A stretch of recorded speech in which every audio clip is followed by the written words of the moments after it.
Kaya po mga minamahal, narito na po tayo sa pinakamahalagang yugto na ating pambalanggawain. Ito po ang pagkinig ng salita na ating pinakamamalapay sus. Kaya nangyayang ko po kayong tumayo bilang pagbigay galang sa salita na ating pinakamamalapay sus. Nadadalhin po na ating mga aral ang ating beloved preacher, beloved Brother Hill Cruz. Palakpakan po natin ating pinakamamalapay sus.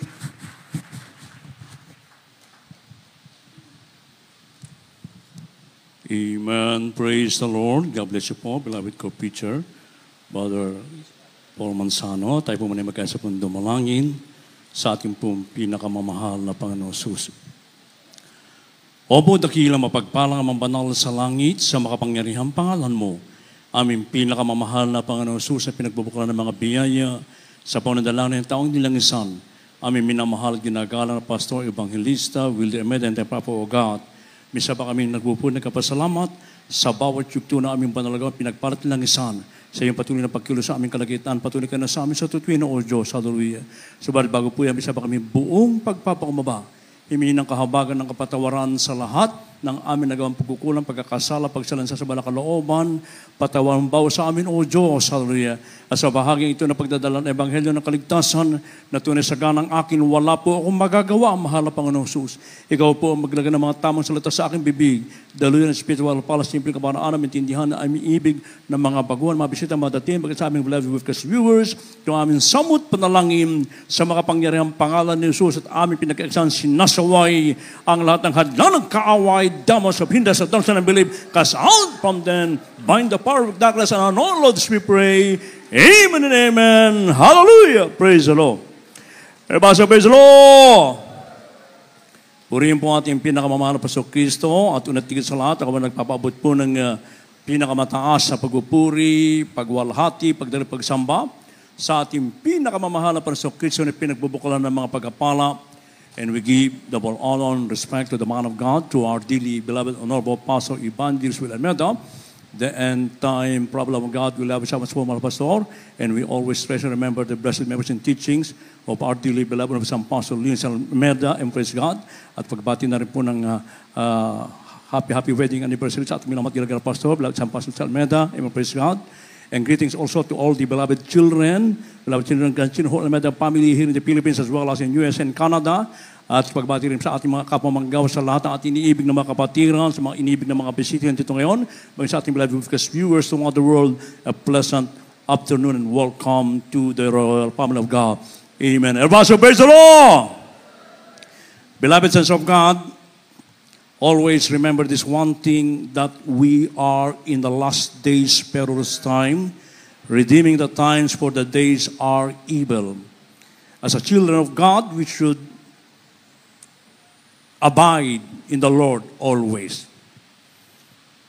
Bilang tayo mga anak ng Diyos, kinakailangan tayo po laging mananatili sa ating pinakamamahal na Panginoon. Sapagkat Biblia mismo nagsasabi na ang Diyos ay sa atin, kaya kinakailangan na tayo rin ay sa Kanya, may ibig ko. Sapagkat kung tayo po ay hiwalay sa Diyos, wala po tayong magagawa. Kaya po dito po sa John chapter 15 verses 4 up to 6, kanila lamang po. The Gospel according to St. John, chapter 15, verses 4, 5, and 6. Abide in me, and I in you.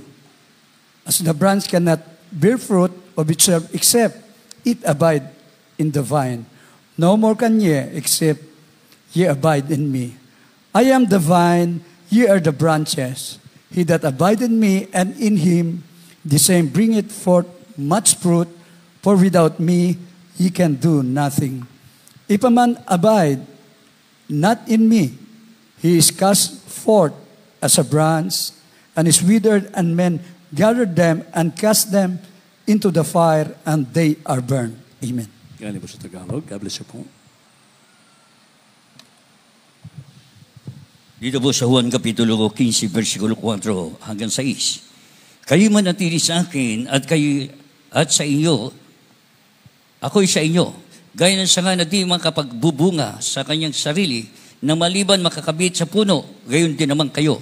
Maliban na kayo manatili sa akin. Dito po 5. Ako ang puno ng ubas, kayo ang mga sanga. Ang nanatili sa akin, ako'y sa kanya. Ay siyang magbubunga ng marami, sapagkat kung kayo hiwalay sa akin, ay wala kayong magagawa. Dito po sa 6, kung ang sino man na hindi manatili sa akin ay matatapong katulad ng sanga at matutuyo at mga titipunin at mga ihahagi sa apoy at masusunog. Amen. Praise the Lord. Amen. Praise the Lord. God bless you mga kapatid, and God bless His Word. Abide in me, sabi ng banal na kasulatan, and I in you. Kaya nga kinakailangan po ang ating pananatili sa ating dakilang Diyos na buhay. Sapagkat tayo po ay inihintulad, may inibig ko sa isang sanga, na pag tayo po ay nakahiwalay sa puno, ito ay mamamatay, mainit ko, at walang magagawa. Kaya tayo man din, may inibig ko, kinakailangan po na tayo po ay laging, katulad ng sanga, laging nakakabit sa puno. And we are truly blessed because we belong to the true church of the living God. Sa gawain ito ng Jesus Miracle Crusade International Ministry, yung po mapabilang ka sa gawain ito, isa na po yung dakilang pagpapala. Ang magsabing praise the Lord. Ang kinakailangan po natin ang tayo po yung magpapatuloy, mananatili at sundin at laging unawain ng banal na kalooban ng ating pinakamamahal na Panginoon. Na dito hindi nagkulang ang ating dearly beloved parents in the Lord, ating ginagalang na Pastor Evangelista Willie Almeida, preaching the Word of God with power and anointing. Ang mga Bible study, ating beloved Honorable San Pastor Willie Almeida, the beloved children, tayo tinuruan pinangaralan kung paano tayo magpapatuloy, mananatili, minibig ko. We just heard a while ago, minibig ko, yung mga living testimony ng ating mga kapatid na sa kanilang pong pansamantalang pagkakahiwalay, nahiwalay sa banal na gawain natin mga napanoon. Naging miserable ang kanilang mga buhay, naging magulo ang kanilang mga buhay, mga inibig ko. At salamat na lamang sa ating pinakamamahal na Panginoon, sa di masayad na pag-ibig ng Diyos, sa panalangin ng tao ng Diyos, may inibig na tayo, sila po iniibalik na muli sa paglilingkod sa ating pinakamamahal na Panginoon. Ang lahat magsabing, praise the Lord. Kaya sabi, ako ang puno ng ubas, kayo ang mga sanga. Ang nanatili sa akin at ako'y sa Kanya, at siya'y nagbubunga ng marami. Kaya bilang tayo mga tinawag at pinili ng ating malapan sa gawang ito, tayo po'y kinakailangan din magbunga naman. Ang lahat pagsabing praise the Lord. Praise the Lord. Ang tanong ko po, tayo po ba'y nagbubunga? Amen. Mahina yung amen? Amen. Kinakailangan tayo magbunga, mga inibig ko. Huwag lamang tayo makontento na tayo lamang ang maliligtas, kundi bagos ibahagi natin, ipahayag natin, ipatutunan natin ang mga dakilang himala ng ating malaman sa gawain ito, na sa gawain ito ay merong totoong pastor ng kaluluwa, merong totoong propeta ng Diyos sa kanyang panalangin pag-ayuno. Lahat tayo na nagtiwala sa mampalataya sa isang Diyos sa buhay, ang ating pasalangit na nagkatawang tao na nabuhay sa kusang Kalbaryo at pinakamahal po sa Kristo, may inibig ko, nang tayo magtiwala, lahat tayo po ay pinagpalang lubos ng ating pinakamamahal na Panginoon. Everybody, praise the Lord. Kaya kung tayo po hiwalay, mga inibig ko, wala tayong magagawa, mga inibig ko. Katulad daw po tayo ng yung sanga na nakahiwalay sa puno, mga inibig ko, matutuyot po yan. Ang mangyayari po dyan, itatapon na lamang po yung sa apoy, mga inibig ko. Huwag naman tayong ganun mangyari, mga inibig ko. Kailangan tayo mga anak ng Diyos ay nagbubunga, mga inibig ko. Everybody, praise the Lord. Sapagkat pag tayo po hiwalay, wala po tayo tayong magagawa, mga inibig ko. At kung isipin natin, nang tayo po wala pa sa gawain ito, nang tayo hiwalay pa sa gawain ito, mga inibig ko, ay wala naman po tayong talagang pag-asa, wala tayong totoong Diyos. Ano po sabi po dito sa Ephesians chapter 2, verse 12? Kanila naman po. From the book of the Ephesians, chapter 2, verse 12. That the time you were without Christ, being alien from the commonwealth of Israel, and strangers from the covenants of promise, having no hope and without God in the world. God bless you po. Mga Taga-Efesyo, Kapitulo 2, versikulo 12. Na kayo ng panahong yaon ay mga hiwalay kay Kristo, na mga dikabilang sa bansa ng Israel, at mga taga-ibang lupa, tungkol sa mga tipan ng pangako na walang pag-asa at walang Diyos sa libutan. So yan po ang kalalagayan natin dati, mga inibig ko, nang tayo hiwalay pa sa banal na gawain ng ating mahal na Panginoon. Sabi dito, hindi tayo kabilang sa bansang Israel, ay tayo po ang mga New Israelites, mga inibig sa ating kapanahunan. At tayo po pinagpanalubos, mga inibig ko, simula nang tayo po ay madako sa gawain ng Jesus Miracle Crusade International Ministry sa pagtuturo pangangaral ng propeta ng ating pinakamamahal na Panginoon, mga inibig ko. Dati daw wala tayong pag-asa, mga inibig ko. Bagamat meron tayong inaasahan, meron tayong Diyos na nakikita ng mga panahon na yan, yung Diyos na ating inaasahan na nakikita na kung akala natin yun ang Diyos na totoo, nilalagyan natin ng mga pabango, dancing light, mga inibig ko, kung ano pa mga dinalagyan natin. Subalit, ang ating mga panalangin ay in vain, walang katugunan, mga inibig ko. Nanatili tayo sa ating mga karamdaman, nanatili tayo sa ating mga kahina, sa ating mga bisyo, mga inibig ko, sa mga karamdaman, mga inibig ko. Subalit, ng ating makilala ang Diyos na sampay sa Espiritu katotohanan, sa pagtuturo pangangaraw ng propeta ng Diyos, mga inibig ko, na ang Diyos para ay dapat sambahin sa Espiritu katotohanan. Hindi natin nakikita ang Diyos, pero pag tayo dumalangin, nandyan lagi ang katugunan ng ating pinakamamahal na panahon. Sa ating kinikisan reliyon, lahat tayo, halos dyan galing, manibig ko. Ano bang lingkod? Magpapari po ako, laking simbahan ako, manibig ko. Kaya nung aking, na ako'y masiran, ng aking mother-in-law, ay nung matas yung mga images, ako'y nagalit. Sabi ko, wag nang pakialangan yung Diyos ko. Yan ay Diyos ko, mahal ko yan. Oh? Nilalagyan pa nga ng dancing light yun, manibig ko, pabango, sampagita. Subalit, nung pinabasa sa akin, yung Revelation 9:20, naniniwala ka ba sa Holy Bible? Sabi sa akin, opo. Binasa yung Revelation 9:20, may inibig ko. Pakibasa nga yun, pakidagdag nga yung Revelation 9:20, may inibig ko, para malaman ng ating mga inibig na kababayan, maging sa lahat ng ating mga iba't ibang panigtang tao sa mundo na ang pagsamba sa Diyos, ito po yung pagsamba sa demonyo. Kindly po. Pakibasa nga po. Revelation chapter 9, verse 20. Ano po ang sabi po rito?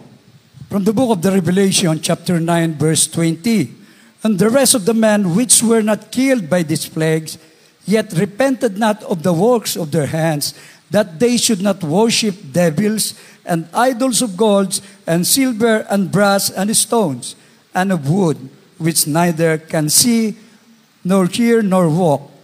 Amen.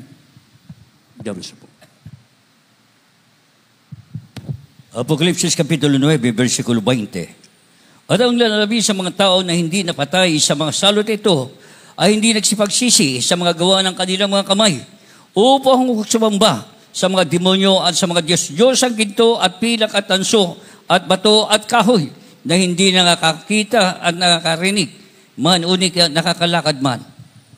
Purihin po ang ating pinakamamahal. Yan ang katotohanan, mga inibig ko. Sa ating kinagisang reliyon, mga inibig ko, na danan Roma at Espanya, rito mga inibig ko, na ito naman po talagang walang kabuluhan. Ang panalangin mo hindi makakarating sa langit sapagkat yan karumal-dumal pag ikay sumasamba sa mga Diyos-Diyosan. At pag meron ka niyan, sabi ng Biblia, ang sinasamba mo ay demonyo. Kaya nung umuwi ako sa amin sa probinsya sa Isabela, may inibig ko, sinabi ko sa aking beloved parents, may inibig ko ay, nung una ayaw pang maniwala. Pero nung sabi ko, nung naniwala ka sa Biblia, oo naman, salita ng Diyos yan. Nung binasa ko yun, sabi niya, sige, kuhanin mo lahat ng nandyan. 3 sako yung nakuha ko, may inibig ko. Hinuhukay ko, dinurog ko, yung iba sinunog ko, manibig ko. Wala namang katuturan talaga, manibig ko. Yan po'y karumal-dumal sa harapan ng ating pinakamamahal na panahon. Kaya naging worse ang ating kalalagayan dati, manibig ko. Alipin tayo ng mga bisyo, alipin tayo ng mga karamdaman, ng kahirapan, subalit ng ating mapakinggan ang purong ebanghelyo ng kaligtasan na dinadala ng tao ng Diyos, totoong tao ng Diyos na nagmumula sa ating mahal na Panginoon, manibig ko. Lahat tayo ngayon ay nakalaya po dyan. Manibig ko, pinagpalang lubos ng ating pinakamamahal na panahon. Ano ba? Praise the Lord! Ngayon ang tanong, bakit po ba ang mga tao, maging ilan mga Kristiyano, manibig ko, ay napahiwalay sa ating mahal na panahon, imbis na sila'y manatili, manibig ko? Ano po ba ang naging dahilan, manibig ko?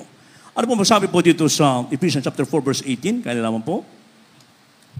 From the book of Ephesians, chapter 4, verse 18. Having the understanding darkened, being alienated from the life of God through the ignorance that is in them because of the blindness of their heart. God bless you po. Mga taga-Epesyong Kapitulo 4, versikulo 18. Nasa kadiliman ang kanilang pag-iisip ay nangahiwalay sa buhay na Diyos dahil sa kahangalan na sa kanila dahil sa pagpamatigas ng kanilang puso. God bless you, kapatid. So praise the Lord! So ito po lang dahilan, manibig ko, kung bakit ang tao pinapahiwalay, hindi na natili sa ating pinakamamahal na panahon, manibig ko, dahil daw po sa kahangalang nasa kanila, dahil po sa kadiliman ng kanilang pag-iisip, dahil sa pagmamatigas ng kanilang mga puso. Kaya nga mga inibig ko, hindi nagkulang ng pagtuturo, pangangaral, reminder ng ating dearly beloved person, dearly beloved children, na tayo tinuruan pinangaralan, na kinakailangan mananatili tayo, magpapatuloy tayo at lagi nating unawain, sundin ang banal na kalooban ng ating dakilang Diyos sa buhay ng katuwid-tuwiran, mga inibig ko. Sapagkat pag tayo po ay nanghina ng lupaypay, na wala na ang pagpupuri, pagdalo, pagtapat sa pag-ibigay, pagsunod sa kapanalan, mainibig ko, pag-ayuno, mainibig ko, papasok na ngayon ang kaaway. At doon, magdidilim na ang iyong pag-iisip, titigas na ang iyong puso, mainibig ko, magagawa mo na ang mga bagay na hindi kinalulugdan ng ating pinakamamahal na panahon. And it is a fearful thing to fall into the dance of the living God. Isang kakilakilabot na bahulog sa kamay ng Diyos sa buhay, kaya kailangan na tayo po lagi ay magpapatuloy mananatili. Sa napakinggan natin kabataan nag-testify kanina, grabe ang pahirap ng demonyo. Siya po ay nawalay sa gawain ng ating mahal na Panginoon.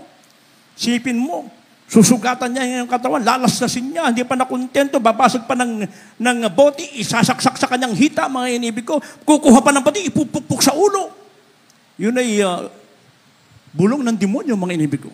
Subalit, nang sila po'y makapagbalik loob muli sa ating mahal na panahon, napakinggan natin kung paano ngayon sila pinagpala sumunod sa kalooban ng ating pinakamamahal na panahon.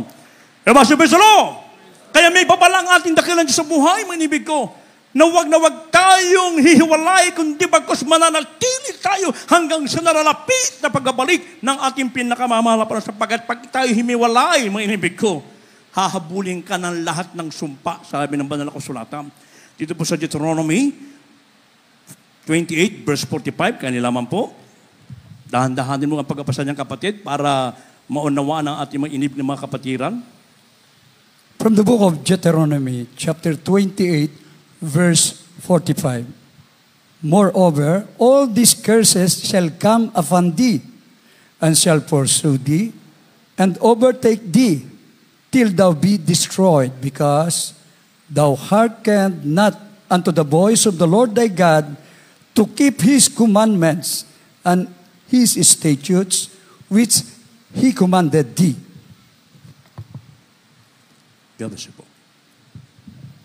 Dito po sa Deuteronomio Kapitulo 28, versikulo 45. At lahat ng mga sumpang ito ay darating sa iyo, at hahabulin ka, at aabutan ka, hanggang sa magiba ka, sapagkat hindi mo dininig ang tinig ng Panginoong Diyos, upang tuparin ang kanyang mga utos, at ang kanyang mga palatuntunan, na gayang kanyang inuutos sa iyo. Amen. Praise the Lord. So ito po'y reminder, warning. Sa atin, hindi dito pinag-uusapan. Kung ikaw po'y bimilang na ng mahabang panahon, ilang dekada na sa paglilingkod sa ating mahal na panahon, pagkatapos ikaw po ay hihiwalay. Hindi ka mananatili sa paglilingkod sa ating dakilang Diyos na buhay, mga inibig ko. Ano ang sabi ng ating nabasa ng sabi nito? At lahat ng mga sumpang ito ay darating sa iyo, at hahabulin ka, at aabutan ka, hanggang sa magiba ka, sapagkat hindi mo dininig ang tinig ng Panginoon Diyos upang tuparin ang kanyang mga utos at ang kanyang mga patuntunan na kanyang inuutos sa iyo. Kaya mahirap pala, mga inibig ko, na tayo po'y mapahiwalay sa banal na gawain ng ating pinakamamahal na Panginoon. Kaya sabi ng banal na kasulatan, manatili kayo sa akin at ako'y mananatili sa inyo, sabi ng ating pinakamamahal na Panginoon. Kaya wag na wag po nating manineglect yung ating pong mga katungkulan bilang tayo mga anak ng Diyos. Kung ano man po mga katulong pinagkaloob sa atin, pag-ibayuhin pa po natin lalo yan, lalo pat ating namamalas ang nalalapit na pagbabalik ng ating mahal na panahon, sapagkat pag ikahimiwalay, sabi dito, hahabulin ka ng lahat ng sumpa hanggang sa magiba ka. Oh, sipin mo yan, pupuksain ka talaga ng diablo, mga inibig ko. Subalit, kung tayo po'y mananatili magkapatuloy, anong ipinagagawa ng ating mahal na Panginoon na dapat nating gawin upang tayo manatili hanggang sa kanyang nalalapit na pagbabalik anytime now, inibig ko. Huling 2 talatang basahin na po natin magkasunod. Kahit lamang po dito po sa Deuteronomy 28, 1 and 2 and John chapter 15 verse 7. Kindly po. Maganda namang uwit manog to. From the book of Deuteronomy, chapter 28, verses 1 and 2. And it shall come to pass, if thou shalt hearken diligently unto the voice of the Lord thy God, to observe and to do all his commandments, which I commanded this day, that the Lord thy God will set thee on high above all nations of the earth. And these blessings shall come on thee and overtake thee, if thou that shall hearken unto the voice of the Lord thy God. From the book of John, chapter 15, verse 7. If ye abide in me, and my word abide in you, ye shall ask what you will, and it shall be done unto you. Amen. God bless you po sa Tagalog. Deuteronomio Kapitulo 28, versikulo 1 hanggang 2. At mangyayari kung inyong didingging masikap ang tinig ng Panginoon Diyos upang isagawa ang lahat niyang utos na inuutos sa iyo sa araw nito, ay itataas ka ng Panginoon mong Diyos sa lahat ng mga bansa sa lupa. At ang lahat ng pagpapalang ito ay darating sa iyo at aabot sa iyo kung iyong didinggin ang tinig ng Panginoon mong Diyos. Dito po mami naman sa Juan Kapitulo 15, ang talata po 7. Kung kayo magsipanatili sa akin at ang mga salita ko'y magsipanatili sa inyo, ay hingin ninyo ang anumang inyong ibigin ay gagawin sa inyo. Purihin po ang ating pinakamamahal na panahon. Palakpakan mo natin pinakamamahal na panahon. Yung buhay na palakpak sa ating dakil sa buhay. Anak magsabing, praise the Lord! Ito ang ipinagagawa ng ating mabait na Diyos ng buhay na dapat natin gawin upang tayo mananatili, magpapatuloy hanggang sa kanyang dalalapit sa pagbabalik, mainibig ko. Na napakaliwanag, yung babala kanina, ang sabi, hahabulin ka na lahat ng sumpa hanggang sa mag-iba ka. Pero dito ngayon, pag sininig mo ang lahat ng kautusan, lahat ng kahatulan ng ating mahal na panahon without any mental reservation but rather with open heart, mainibig ko, ang sabi, itataas ka sa lahat ng mga bansa. Diba sabi sa Lord? At ang sabi pa rito, ang maganda, whether you like it or not, pag matapat ka naglilig ko sa mahal na Panginoon, mainibig ko, hahabunin ka o overtikan ka ng pagpapala, mainibig ko. Diba sabi sa Lord? Pagkapalang physical, material, lalo tingin sa spiritual pala, yung protection. Yung protection, kapatid natin, nag-testify noong nakaraan lang. Binibigay niya na yung bag niya. Kasi nandun marami pambili ng mga prutas, mainibig ko. Pero, hindi sa pinansin ng hold-upper, mainibig ko. Hindi sa pinansin. Ibig sabihin, ginawa siyang invisible na ating mga panahon. Iniligtas siya natin dagla sa buhay. So, yun po yung makakamtan natin, mainibig ko. Itataas ka sa lahat ng mga bansa, mainibig ko, mga kapatiran natin dito, during the pandemic, kasi hindi pandemic, mainibig, mag-resign na lang sila dahil wala silang mga vaccine, mainibig ko. Pero hindi sila tinanggal, itinaas pa ang kanilang mga sahod, pati posisyon. Yan ay pagpapala na nagmumula sa ating pinakamamahal na panahon. Kaya nga, napakalaga na ating sundin, talimahin ng katiwid-tiwidan ang banal na kautusan ng ating pinakamamahal na panahon. Kaya sabi, if you abide in me, and my words abide in you, you shall ask what you wish, and it shall be done unto you. Kaya pag naisagawa mo lahat yan, mga inibig ko, yung pangako ng ating mahal na panahon, ang sabi doon, hingin mo na ang lahat ng gusto mo. Sa inyo po ngayon, tanungin ko kayo, ano po bang hingin niyo sa ating mahal na panahon ngayon, sa ating panahon ngayon? Ako isa lang hihingin ko. Mahal na Panginoon, sa iyong pagbabalik, walang maiiwan natin ka GMC, lahat kami makasama sa pagdagit mo. Diba sabi sa Lord? Yun ang mahalaga, mga inibig ko, kaya nga tayo naglilingkod ng buong katiwid-tuwira, nananatili, nagpapatuloy, sapagkat gusto natin, hinahangad natin, na makasama doon sa pagdagit ng mga banal sa nalapit na pagbabalik ng ating pinakamamahal na panahon. Kaya sabi ng banal na kasulatan, manatili kayo sa akin at ako'y mananatili sa inyo. Kaya wag na wag po tayong hihiwalay. Despite of so many problems, persecution, tribulation, kahirapan, maging kamatayan, hindi ito makapaghihiwalay sa atin sa paglilingkod sa ating mahal na panahon, kundi bagos, mananatili tayo, mainibig ko, na tayo po lagi ay nasa presensya ng ating mahal na panahon, na ating buhay ay dati walang kasing sigla. Subalit nagkaroon ng bagong pag-asa, nagningning ang ating umaga, magmula nang makilala natin ang ating pinakamamahal na panahon. Tayo po lahat ay tumayo, mga inibig ko, at minsan pa natin papurihan natin ang mahal na Panginoon Kristo, And we are inviting all the beloved visitors to please come forward. Maging sa ating beloved witness viewers, accept our loving God in your heart. Now is the day of salvation. Now is the accepted time. Habang tayo po'y nagpupuri, gawin natin panalangin ng awiting ito, mga inibig ko. Hallelujah.